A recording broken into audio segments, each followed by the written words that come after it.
Vote complete করে ফেরার সময় সুভাষদার সাথে দেখা।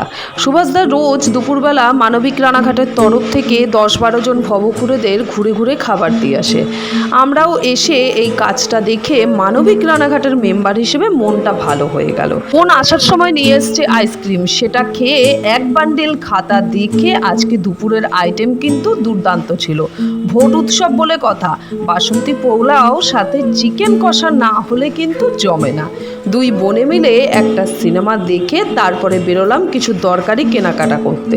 বোনকে আবার স্টেশনে ছেড়ে ফেরার সময় কল্যাণদার দোকানে 1 কাপ চা খেয়ে তারপরে চলে আসলাম বাড়িতে।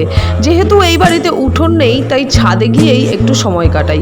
ওরা সেই সকাল থেকে কাজ করছে তাই এখন একটু জিরিয়ে নিচ্ছে। চলো, চারদিকটা সবুজ দেখে মন ভালো হয়ে গেছে। বাবা ডাক দিল, বাবার নাকি চা হয়ে গেছে। সন্ধ্যেবেলার চা খাই। তোমরা করো সাবস্ক্রাইব।